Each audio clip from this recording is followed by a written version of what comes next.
Now, what I'm going to do in this hour is to introduce you to the discipline of the historical Jesus.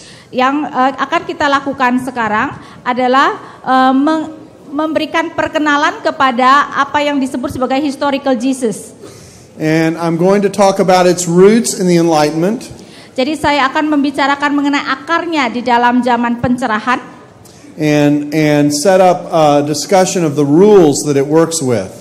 Dan kemudian membicarakan mengenai peraturan-peraturan di dalam yang diterapkan di dalam historical Jesus. The roots are so questionable at the start. Akarnya sebenarnya begitu dipertanyakan pada awalnya. That it is, one might ask, why even have this conversation? Sehingga mungkin kita bertanya kenapa sekarang kita membicarakannya. But there actually are some questions that have come out of the work of the historical Jesus that help us to understand him better. Tetapi kemudian ada pertanyaan-pertanyaan yang timbul dari historical Jesus yang akan membuat kita untuk mengertinya dengan lebih baik. It also works with a standard of proof that doesn't require that people embrace everything that Christians believe in order to have the conversation. Dan juga ini berkenaan dengan bukti-bukti yang dituntut dari apa yang dipercaya oleh orang-orang Kristen supaya bisa terjadi pembicaraan tersebut. And sometimes in pluralistic context where there are many different religions to choose from and many kinds of conversations to have, this can be an important way to have a conversation. Dan kadang-kadang di dalam konteks pluralisme di mana banyak sekali sebenarnya agama-agama dan konteks-konteks yang berbeda, ini merupakan pertanyaan-pertanyaan yang baik. It's a way of saying to someone, you don't have to believe everything that I believe right now in order for us to have this conversation. Ini adalah seakan-akan berkata bahwa engkau tidak usah harus mempercayai segala aku yang percayai supaya kita bisa berbicara. So in that sense, I think it has a very practical outcome, although I think it's going to take us a few sessions to see that. Ya, jadi dalam hal ini saya melihat ada hasil yang sangat praktis, walaupun mungkin untuk itu kita perlu melihat di dalam sesi-sesi ini. But the origins of the historical Jesus project Tetapi permulaan dari proyek historical Jesus were very much rooted in a skeptical attitude towards the Bible and towards the church. Sebenarnya berakar kepada sikap yang sangat skeptis terhadap Alkitab dan gereja. The argument was Argumentasinya adalah that miracles do not necessarily happen, bahwa keajaiban-keajaiban itu tidak benar-benar terjadi, and that the church had layered its own worldview and theology on top of what the real Jesus taught. dan bahwa sebenarnya gereja telah melapisi teologinya sendiri di atas apa yang sebenarnya dilakukan dan diajarkan oleh Tuhan Yesus. It argued that there was a difference between the historical Jesus Di mana mengargumentasikan bahwa ada perbedaan antara historical Jesus and the Christ of faith. dengan Kristus iman. The Christ of faith was the Jesus of the Bible, Kristus yang dipercayai, yang diimani adalah Kristus Alkitab. but that Christ was not necessarily the historical Jesus. Tetapi Kristus yang diimani itu tidak harus sama dengan historical Jesus. So this started out very skeptically, Jadi kita melihat bahwa historical Jesus mulai dengan sikap yang sangat skeptis as an attempt to peel away from the Bible sebagai suatu sebenarnya usaha untuk menjauh dari Alkitab, that which human reason apart from the activity of God could accept. yaitu menekankan bahwa apa yang akal budi manusia bisa terima di dalam apa yang Allah lakukan. And that's why I said it was rooted in the Enlightenment. Karena itu kenapa saya katakan bahwa ini berakar kepada zaman pencerahan. Because the Enlightenment was a period in which the reason of man became the God of judgment. Karena di dalam zaman pencerahan itu akal budi manusia menjadi alat penghakim. And the revelation of God was set more and more to the side. Sedangkan wahyu Allah itu sendiri semakin dan semakin dikesampingkan. Now another aspect of the historical Jesus is that it works with a high burden of proof. Dan aspek lain daripada historical Jesus adalah bahwa Alkitab dinyatakan harus bisa dibuktikan dengan tuntutan yang tinggi. Are there things that we can corroborate much like a witness would corroborate an event in a trial? Ya, jadi ada hal-hal yang dikatakan harus bisa kita teguhkan, seperti misalnya seorang saksi atau saksi-saksi bisa meneguhkan kisah apa yang terjadi itu di dalam pengadilan. Or much like a journalist won't print a story unless he has two witnesses that he has for the story. Sama seperti misalnya seorang jurnalis tidak akan menuliskan atau mempublikasikan tulisannya kecuali ada lebih dari 2 saksi. At least that's the way journalists say they work. Ya, setidak-tidaknya itu ya dikatakan oleh para jurnalis apa yang mereka tuliskan. So in the historical Jesus, they've put together some rules and ideas of ways to corroborate or make an argument for something taking place. Jadi di dalam historical Jesus mereka mengupayakan cara-cara untuk meneguhkan apa yang kemudian dikisahkan di dalam Alkitab. And we'll come to these rules later. Dan kita kemudian akan melihat peraturan-peraturan ini. Now, as I've already suggested, the historical Jesus started out rooted in skepticism about the Bible and the claims of God's activity. Seperti saya katakan, historical Jesus berakar kepada skeptisisme terhadap Alkitab dan apa yang diklaim yang Allah lakukan. The historical Jesus's relationship with biblical studies has always been, how can I say this, a tempestuous courtship. Historical Jesus dengan relasinya dengan dalam studi biblika mungkin kita bisa katakan sebagai relasi yang turun naik ya. They've been uneasy partners. Dan merupakan partner yang sebenarnya tidak mudah. This is because history, as it is normally defined, relates to the activity of human beings in human affairs. Karena sejarah seperti definisi manusia biasanya adalah berkenaan dengan aktivitas manusia dan apa yang dialami oleh manusia.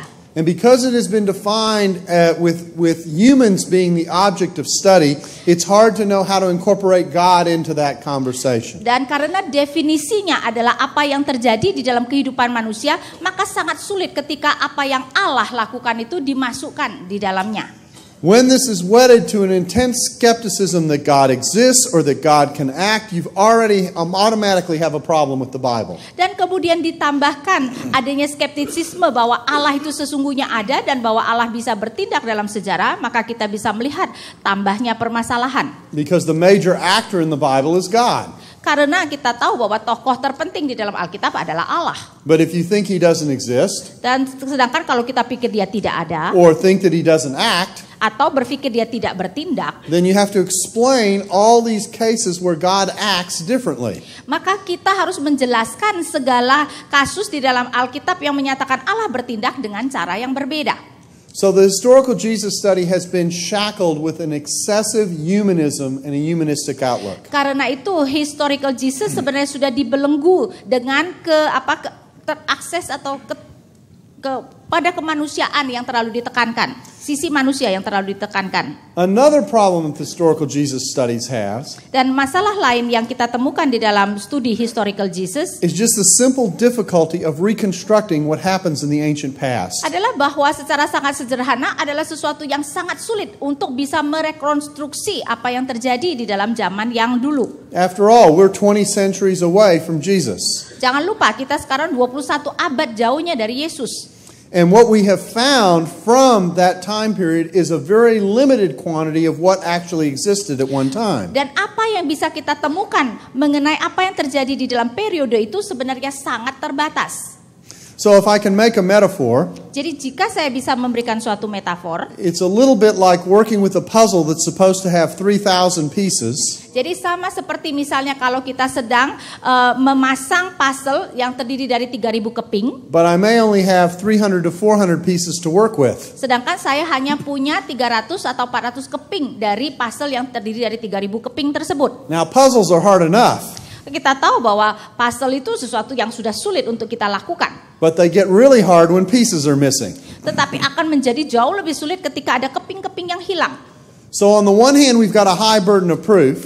Jadi di satu pihak kita dituntut untuk bisa memberikan bukti yang sangat tinggi. On the other hand, we've got temporal distance. Dan hal kedua adalah kita mempunyai jarak waktu yang begitu jauh. And on the other leg, we've got limited remains. Sedangkan di kaki yang lain kita memiliki sedikit sekali sebenarnya apa yang kita ketahui. Which is a way of saying doing this work is hard. Dengan kata lain, melakukan pekerjaan ini sangat sulit. Now, nonetheless, it still can possess limited value. Tetapi setidak-tidaknya kita bisa melihat ada nilainya yang walaupun terbatas. Because as I said, it allows you to converse with someone about Jesus while not fighting over, at least initially, presuppositions. Ya, karena ini membuka luang bagi kita untuk bisa berbicara tentang Yesus kepada orang lain tanpa berdebat tentang presuposisi. And what I'm going to try and do for you today and tomorrow Jadi apa yang akan saya lakukan pada hari ini dan esok is to suggest ways to have this conversation with people who do not think Jesus is particularly unique. Jadi mau memberikan saran bagaimana kita bisa berbicara dengan orang-orang yang tidak melihat Yesus itu sebenarnya sangat khusus dan unik. But I want to start off by putting a picture in your head. Tetapi saya mau memulai dengan memberikan gambaran di dalam benak saudara. Because the Gospels work in different ways to tell this story. Karena Injil bekerja dengan berbagai ragam cara untuk menceritakan kisah ini. Matthew, Mark, and Luke tell the story of Jesus from earth up. Matius, Markus, dan Lukas membicarakan tentang Tuhan Yesus dari bawah, dari bumi ke atas. They start with categories that we're used to. Jadi mereka memulai dengan kategori yang sudah kita biasa, yang kita kenal. Point out that some unusual things are going on. Dan menunjukkan bahwa ada hal-hal yang tidak biasa terjadi. And then gradually work us up to see how exalted Jesus is. Dan secara perlahan-lahan bekerja untuk meyakinkan kita betapa tingginya Yesus But itu. that's not how the Gospel of John tells the story. Tetapi itu bukan bagaimana Injil Yohanes mengisahkan kisahnya. The Gospel of John tells the story from heaven down. Injil Yohanes membicarakan itu dari langit, dari surga ke bawah. So John begins. Jadi Yohanes mulai. In the beginning was the Word. Pada mulanya adalah firman. And the Word was with God. Dan firman itu bersama-sama dengan Allah. And the Word was God. Dan firman itu adalah Allah. This is CNN. Ini adalah CNN. And so it starts from heaven down. Now Christians like John. Ya, jadi dia mulai dari surga, dari atas ke bawah. Orang-orang Kristen seperti Yohanes. And the reason they like John is that John does all the heavy work for you. Mereka suka dengan Yohanes karena alasannya adalah Yohanes telah melakukan tugas-tugas yang berat itu untuk kita. And if there's one thing we don't like to do when we talk about Jesus, Dan satu hal yang tidak kita suka ketika kita berbicara tentang Yesus, it's having to lift weights and work hard. adalah harus mengangkat beban dan kemudian bekerja keras. Matthew, Mark, and Luke, on the other hand, Matius, Markus, dan Lukas pada sisi yang lain, tell the story gradually and let it unfold. yang membicarakan kisah itu perlahan-lahan dan membiarkan itu kemudian terbuka. I find it interesting and fascinating Saya melihat bahwa ini sangat menarik, that God has 3 Gospels that tell the story from the earth up, bahwa Allah memberikan kita 3 Injil untuk memberitakan kisah itu dari bawah ke atas, and 1 Gospel that tells the story from heaven down. dan 1 Injil untuk memberitakan kisah itu dari atas ke bawah. That should tell you something, Dan ini seharusnya memberitahukan kita sesuatu. that there's some value in knowing the story from the earth up. Ada hal-hal yang penting untuk mengetahui kisah itu dari bumi ke atas. To start in categories that we're kind of used to, Memulai dengan kategori yang sudah kita kenal, and then slowly reveal who Jesus is. dan perlahan-lahan membukakan siapa Yesus. And what we tend to do with Matthew, Mark, and Luke Yang apa kita cenderung lakukan kepada Matius, Markus, dan Lukas is to read them adalah membaca Injil-Injil tersebut with John's glasses. dengan kacamata Yohanes. And in the process, we lose the story of the progression of the unveiling of who Jesus is. Dan dengan demikian kita sebenarnya telah kehilangan pembukaan yang secara perlahan-lahan ditujukan dinyatakan mengenai Yesus. Let me give you another picture. Mari saya berikan satu gambaran yang lain. Most people did not come to know Jesus in this way. Kebanyakan orang tidak mengenal Yesus dengan cara ini. They were born, Mereka lahir, the doctor took you as a baby, dan kemudian dokter mengambil kamu sebagai orang bayi, gave you the swat of life, pukul pantatmu sehingga memberikan kamu kehidupan, and the first words out of your mouth were, dan bunyi pertama yang keluar dari mulut saudara adalah Jesus, the second person of the ontological Trinity. Wah, wah, wah. Yesus adalah orang kedua dari Trinitas secara ontologi, baru wah. At some point, Pada satu titik, in your life, di dalam kehidupan saudara, someone sat down and explained to you who Jesus was. seseorang duduk bersama-sama dengan saudara menjelaskan kepada saudara They siapa told you the Yesus. stories about him. Mereka menceritakan kisah tentang Yesus. They opened up the Gospels for you. Mereka membukakan Injil bagi saudara. And at the start of your life, you didn't think that Jesus was the Son of God. Dan pada permulaan hidup saudara-saudara tidak pernah berpikir bahwa Yesus adalah anak Allah. But somehow that was gradually revealed to you. Tetapi kemudian ini perlahan-lahan dinyatakan kepada kita. Whether you grew up in a Christian home, Apakah engkau dibesarkan di dalam keluarga Kristen, or you heard about it from a friend, atau kita mendengarnya dari teman, or one day you walked into a church, atau mungkin suatu hari saudara masuk ke gereja. whatever it was, someone took you from earth to heaven. Tetapi apapun yang terjadi, seseorang membawa saudara dari bumi, dari bawah ke atas. And that is how 3 of our Gospels tell this story. Dan itulah bagaimana 3 dari Injil kita menceritakan tentang Yesus. My premise for the next 2 days Apa yang akan saya lakukan di dalam 2 hari ini? is that if the church can learn how to tell this story to people who do not understand who Jesus is, Dan jika gereja bisa memberitakan tentang Yesus kepada orang-orang yang tidak mengenal Yesus secara demikian, they will be in a better position to talk about who Jesus is to their maka neighbors. sebenarnya ini adalah cara yang lebih baik untuk memberitakan Yesus kepada para tetangga. And some of this relates to the historical Jesus discussion. Dan beberapa hal ini berkaitan dengan diskusi historical Jesus. Even though they have naturalistic presuppositions, Walaupun mereka mempunyai presuposisi yang natural, and they say we can only discuss what we can show, dan mengatakan bahwa kita hanya bisa mendiskusikan apa yang bisa kita perlihatkan, if you set Jesus in his context, jika kita menaruhkan Yesus di dalam konteks ini, his historical context, di dalam konteks sejarahnya, you can begin to discuss how Jesus not so much said who he was as showed who he was. kita kemudian bisa mengatakan Yesus bukan seperti yang dia katakan siapa dia, tetapi bagaimana dia menunjukkan siapa dia. Now I'm making a deal with you. Dan sekarang saya mau di-link dengan saudara. I'm going to try and show you that over the next 2 days. Saya akan mencoba menunjukkan itu di dalam 2 hari ini. And you'll have to tell me at the end of tomorrow, Dan saudara harus menyatakan kepada saya akhir dari besok, when we will all be very tired. di mana kita semua sudah sangat capek. And remember, I have jet lag. Dan ingat loh, saya juga masih jet lag. Whether or not we've actually done it or not. Apakah kita sudah mencapainya? Now let me walk you through the history of the academic discussion of this. Mari saya membawa saudara kepada sejarah daripada diskusi akademis tentang ini. Basically, the search for the historical Jesus has been called the quest for the historical Jesus. Secara mendasar, pencarian tentang historical Jesus disebut sebagai the quest, pencarian. Oftentimes when this is discussed, it is said to have consisted of 3 separate quests. Dan sering sekali ketika dibahas dikatakan bahwa ini terdiri dari 3 pencarian yang berbeda. The first quest starts with the Enlightenment in the 1770s and runs to 1906. Yang pertama, pencarian yang pertama itu dari tahun 1770 sampai 1906. The second quest runs from 1953 to the present. Yang kedua adalah dari 1953 sampai sekarang. And the third quest runs from the late 1970s to the present. Dan yang ketiga adalah dari akhir 1970-an sampai sekarang. In between there was said to be a period from 1906 to 1953. Dan di tengah-tengahnya dikatakan di dalam periode 1906 sampai 1953 that is often called the no quest period. sering sekali dikatakan sebagai periode tidak ada pencarian.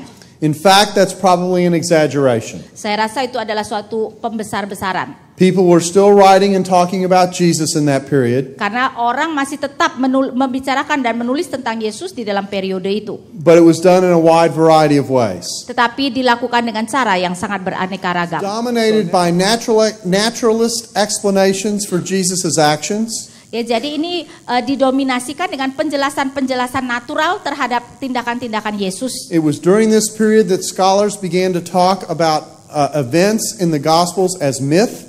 Dan di dalam periode inilah para ahli mengatakan bahwa kejadian-kejadian di dalam Alkitab itu sebagai mitos. An example of a naturalistic explanation is this.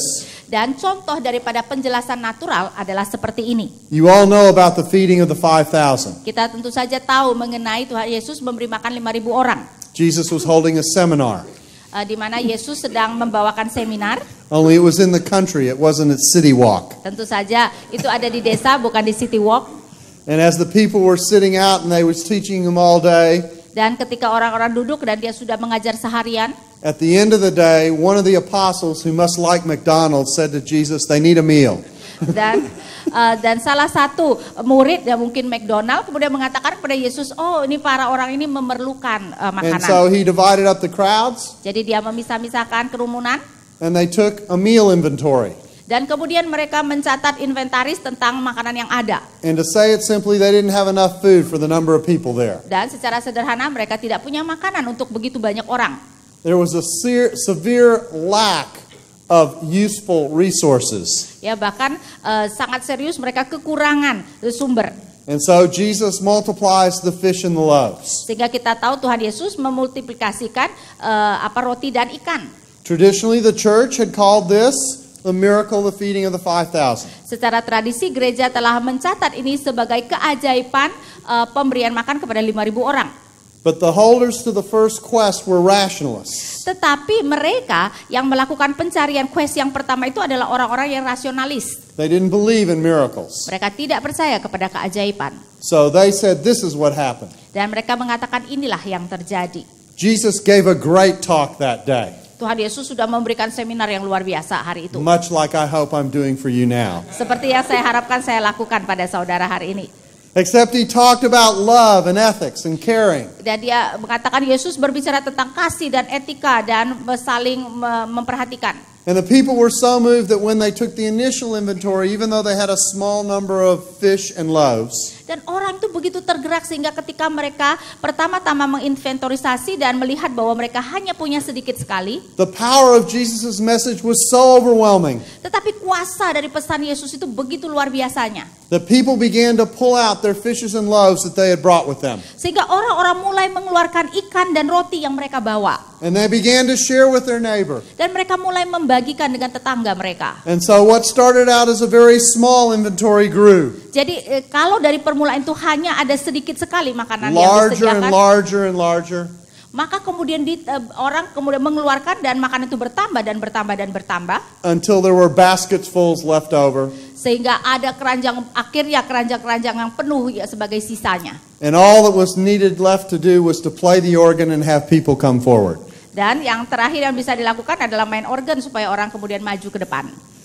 Now, obviously, this is a naturalistic explanation of what took place. Jelas sekali ini adalah penjelasan secara natural apa yang terjadi. And the mythic explanation actually came in its place. Dan sebenarnya penjelasan secara mitos itu kemudian terjadi. In the middle of the period of the first quest, Di dalam periode pertengahan dari pencarian pertama itu, in the early 1800s, di dalam permulaan abad ke-18, a man named David Friedrich Strauss, seorang yang bernama Friedrich Strauss, okay, a German, seorang orang Jerman, where all great ideas come from, di mana semua ide besar itu datang, said that the rationalistic explanation really doesn't work. dan mengatakan bahwa penjelasan naturalistik itu sebenarnya tidak bisa. So he talked about the category of myth. Jadi dia berbicara tentang kategori mitos. A myth is a way of elevating someone to legendary status. Mitos itu adalah meningkatkan seseorang sampai kepada status legenda. And of surrounding someone with an air of greater authority than they may actually possess. Dan kemudian mencakupi orang itu dengan kuasa yang jauh lebih besar dari yang sesungguhnya ia miliki. Or of honoring them because they have been so skilled in how they have gone about doing what they're doing. Atau menghormati seseorang karena mereka begitu ahlinya di dalam apa yang mereka lakukan. There was a time when we used to do this with our political leaders. Dan ada zamannya di mana kita melakukannya bagi pemimpin-pemimpin politik kita. But our political leaders today aren't what they used to be. Tetapi pemimpin politik kita sekarang ini berbeda dengan yang zaman dulu. So we don't elevate them to mythic status quite so quickly. Jadi karena itu kita jarang sekali meninggikan mereka kepada status mitos. Strauss argued again on naturalistic bases. Strauss kemudian berargumentasi, On the basis of naturalistic explanations. Berdasarkan penjelasan natural. That the literary category of myth of elevating or honoring someone is what is going on with Jesus. Dan kategori literer meninggikan seseorang dan menghormatinya seperti Yesus. And this has become a very popular way for some scholars to talk about Jesus. Dan ini merupakan cara yang sangat populer bagi beberapa ahli untuk mengatakan tentang Yesus. So scholar after scholar from the 1770s to the first decade of the 20th century Sehingga para ahli satu demi satu dari tahun 1770 sampai awal abad ke-19 went about the process of trying to peel away the church dogma from Jesus. yang mencoba sebenarnya mengambil gitu, menjauhi apa yang gereja letakkan mengenai Yesus, mengupas apa yang gereja telah katakan mengenai Yesus. And many different portraits of Jesus emerged. Dan kemudian gambaran-gambaran yang berbeda, yang beraneka ragam itu muncul. Another German named Albert Schweitzer, Seorang Jerman lagi, Albert Schweitzer, who was famous when I was growing up because he became a missionary doctor in Africa, yang sangat terkenal ketika saya masih kecil karena dia menjadi seorang missionary, dokter missionary, wrote his doctoral dissertation on the history of the first quest. menuliskan disertasi doktoralnya mengenai sejarah dari pencarian pertama itu. Depicted this sweep of study from the 1770s to the early 20th century. Dan kemudian menggambarkan studi yang dilakukan dari tahun 1770 sampai awal abad 20. Categorized all the different kinds of historical Jesuses that scholars saw. Dan kemudian mengkategorikan historical Jesus yang beraneka ragam yang dilihat oleh para ahli. And issued the verdict Dan kemudian memberikan suatu keputusan. that scholars tended to see the kind of Jesus they wanted to see when they did their study. Bahwa ternyata para ahli cenderung melihat Yesus sebagaimana apa yang mereka ingin lihat di dalam studi mereka. In the midst of criticizing the first quest and calling it a failure, Dan di dalam tengah-tengah mengkritik mengenai pencarian pertama dan mengatakan ini adalah suatu kegagalan, he said something that actually was very, very true in the midst of that critique. dia mengatakan sesuatu yang sesungguhnya sangat benar di tengah-tengah kritikan tersebut. He said if we're going to understand the historical Jesus, Dia mengatakan jika kita ingin mengetahui tentang historical Jesus, we have to understand the first century Judaism out of which he came. maka kita harus mengerti mengenai Yudaisme dalam abad pertama dari mana Yesus itu lahir. That's going to become important to us later. Dan itu akan menjadi sesuatu yang penting bagi kita nanti.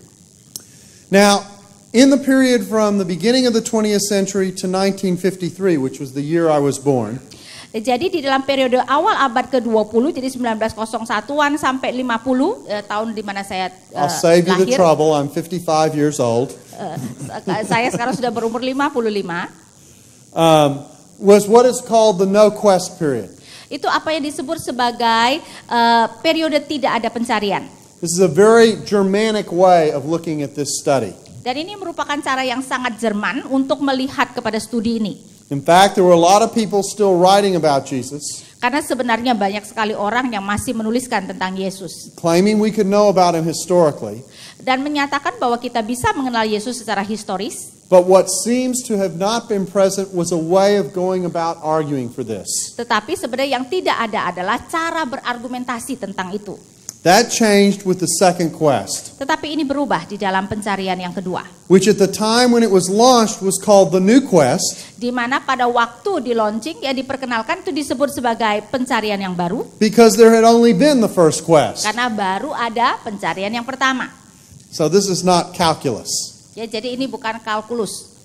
So we've got the New Quest, and basically it argued that we need to understand and look for the Greco-Roman additions on top of the story of Jesus. Jadi ini adalah pencarian baru yang mengatakan bahwa kita harus melihat di dalam latar belakang Yunani Romawi selain daripada apa yang kita dapatkan. If Jesus was Jewish and came out of Judaism, Jika Yesus adalah seorang Yahudi yang muncul dari Yudaisme, then the places where we see Greco-Roman touches on top of Jesus must be later. maka kita harus melihat bahwa apa yang berkaitan dengan Yunani Romawi yang terjadi di dalam Yesus itu pasti merupakan tambahan kemudian. Because Christianity didn't go to the Gentiles until later. Karena kekristenan tidak datang kepada orang-orang non-Yahudi sampai waktu yang kemudian. Now you can see there's a kind of logic to this. Dan kita bisa melihat ada logikanya di sini. So the effort was to peel away the Greco-Roman elements on top of the Jesus story. Jadi apa yang harus dilakukan adalah mengupas pengaruh-pengaruh Yunani Romawi yang sudah diletakkan di atas Yesus To get to the true Jesus. untuk bisa menemukan Yesus yang sejati.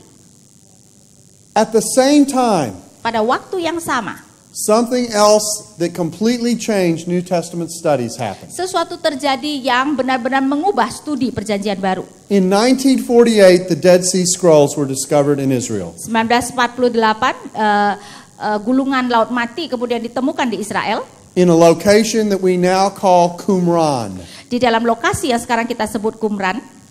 These were discovered in 1948, Ini ditemukan di dalam tahun 1948. but they really didn't begin to emerge until the middle 1950s and early 1960s. Tetapi sebenarnya tidak muncul sampai pertengahan 1950-an dan awal 1960-an.